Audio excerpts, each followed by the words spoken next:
JRPGs, Trails vs. Ease, gotta catch 'em bees, gothic remedies, paying off your fees, Miss Walker games, personal studies, farming for money. It is a JRPG Christmas, it is a JRPG Christmas. JRPGs, playing with cliches, handheld fantasy, time for strategy, Dragon Questing RPG, musical symphonies, sipping over ladies, Disney meets fantasy. It is a JRPG Christmas. It is a JRPG Christmas. Thanks for watching.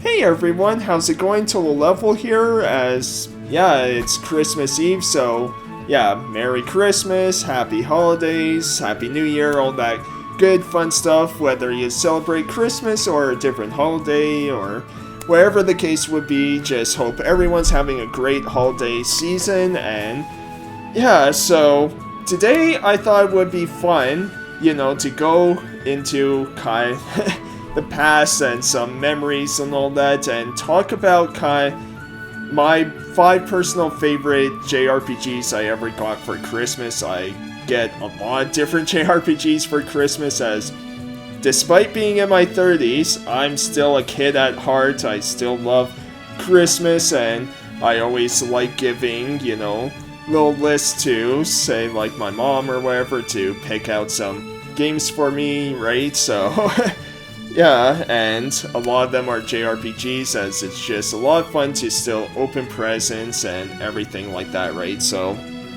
it was kind of tough picking just 5 here, but I went with these now. Keep in mind, my memory is pretty bad, I have to say, like, whether I was a kid or right now, like, my memory's always kind of just fluttered everywhere, so, just keep that in mind. Also, kind of the rule is these have to be games that I beat at least one time over, so while I got some great games here like Dragon Quest VII and Xenoblade Chronicles X for Christmas, I still haven't played through these because these are like 1 to 200 hour games and everything, with especially Dragon Quest VII being a lot of grinding, right? And I know Xenoblade Chronicles X has a very slow start to it. You have to do a lot of tutorial stuff, right? But, so won't include these. Hope to get through these maybe next year or two, something like that, because, I do want to play these, just they take a lot of time, right? So, just keep that in mind. And again, kind of one game per franchise type of thing. So we'll start at number 5, and at number 5, really cool game, very unique and kind of weird, but really awesome, Eternal Sonata here. So, very weird RPG, where it revolves around Frederick Chopin as he's in his deathbed, and you're playing kind of his dream sequence, right, before, he dies, and it's just really weird concept of like how this kind of came to be and all that, but it's a lot of fun, great visuals, great music. It's really neat that the chapters are all named after Chopin's kind of compositions, and all the main characters, like big characters, are named after something music related, like waltz, salsa, beats, things like that, right? It's really cool, and the combat, is this kind of mix of turn-based and slight action, right? As you have these light and dark attacks, depending if you're in the sunlight or in like a dark and shadowed area, you'll do a different special attack or heal or wherever the case would be, right? And just a really cool game. Now, there isn't too much replay value out of it. Like, there is a new game plus where you do unlock, like extra dungeon or two, something like that, and a bonus boss and everything, but nothing like super big. It's also relatively short for a JRPG, somewhere around 20 to 30 hours ish, but is still a really great pickup to play JRPG. Love it, and just really awesome.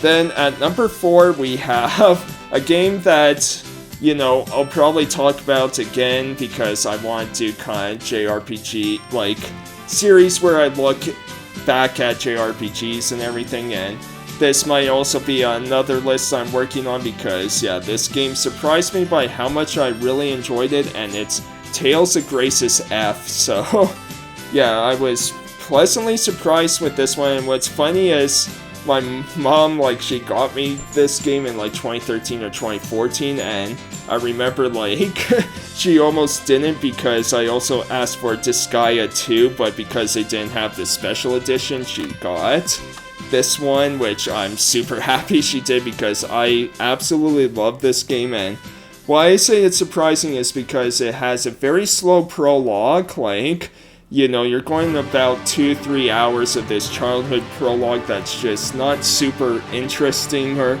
anything like that, and the game is cliche heaven, right? Where you have, person with amnesia, and you have, falling out between friends and the bonds of friendship, and, going mad with power, and all this, every cliche in the book, but there's just something about this game that is so fun and kind of nice to pick up and play, because you got different difficulty options depending on, if the game is a bit hard, because I do find this Tales game being a bit harder than most other ones, and so it's nice that there's an easy mode, and I love the characters. Sharia is one of the best characters the Tales series has seen still to this day, right? And just, a lot of fun, and I don't know, there's just something about it that I thoroughly enjoy, and love Tales of Grace's F.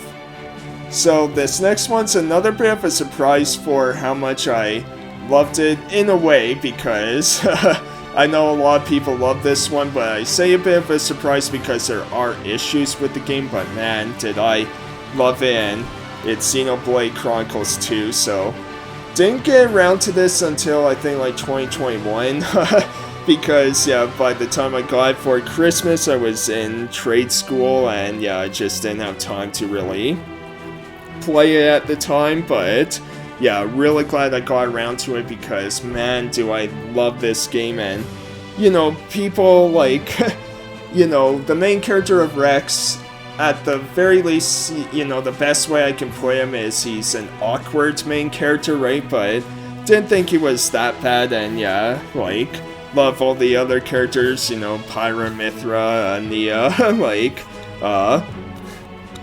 what's the Pon guy, Torno, or, I can't quite remember, and his robot blades, but anyways, just a really, really cool game with a lot of great music again, fantastic cutscenes, and yes, it has hit or miss voice acting, and yes, there's some annoyances with the game with kind of progression, right, because you have these blades that have certain abilities, and, occasionally you might be locked within the main story where you need to unlock a certain ability to kind of progress through, right? So that's a bit annoying, but still loved every second of the game, and then the expansion of Golden Torna was just fantastic, and got me hooked on the Xenoblade games, and want to try and play and beat all of them if I can, and then go back and maybe check out Xenogears, try and beat that for the first time, and then get through the Xeno Saga series, because I only played the first one and still need to beat the second and third, right? So I'll need to do that at some point, but Xenoblade Chronicles 2, just, I love so much about that game.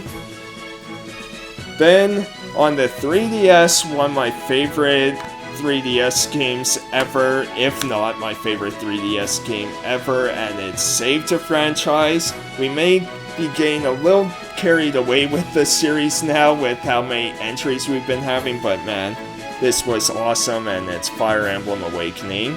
So, and for me, I'm not big on strategy RPGs or anything like that, any strategy games, but tactical ones are kind of the only ones I will play here and there, but man, when a tactical RPG, like, does capture my attention, man, does it hook me to the end, because just everything about this game is just so great. And it's one of those few games too where, while I won't play on the hardest difficulty, I will play on classic mode, because there's just something intriguing and special about, you know, playing these battles where there's a chance you could lose a big character in your party, and, you know, you get attached, and it makes you kind of change things up every playthrough, right? So yeah, Fire Emblem Awakening is just the pinnacle of tactical RPGs, and yeah, it's just a fantastic game.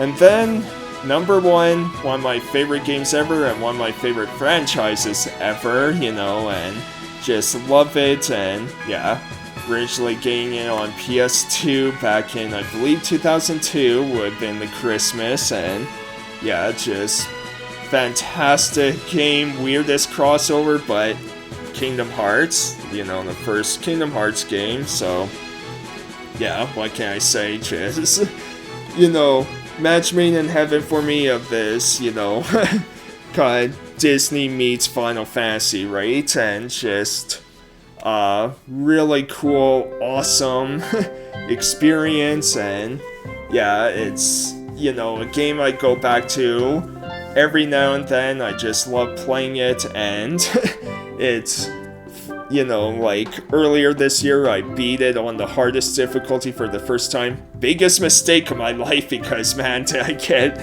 angry at points, especially near the end, like, because the beginning was a bit tough. Once you learn Cure, though, it's not too bad, but near the end, where they just throw wave after wave after wave after wave after wave of enemies at you, it's just like, okay, this is stupid.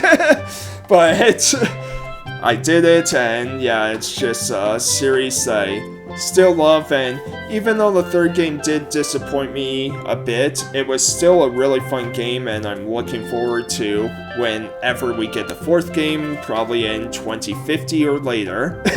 But yeah, just, I love Kingdom Hearts.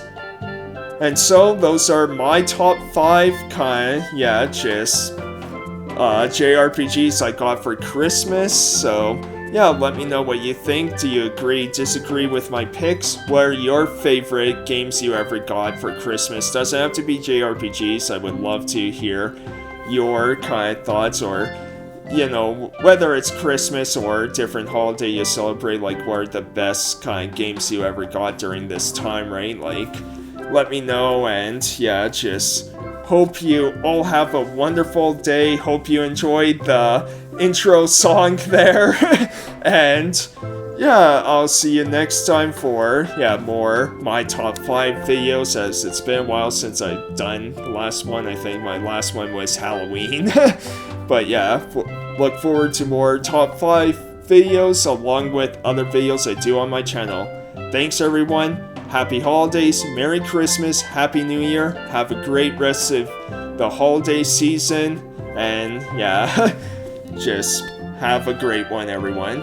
Bye. Hey everybody, buy Kingdom Hearts, or I will kill you! Haha! Okay, let's do this. Hey everyone, hope you enjoyed the video. If you did, be sure to leave a like and comment, and subscribe if you want to see more, or if you just want to see any of my skits and then nothing else and leave the video, that's fine too. Thanks everyone, take care.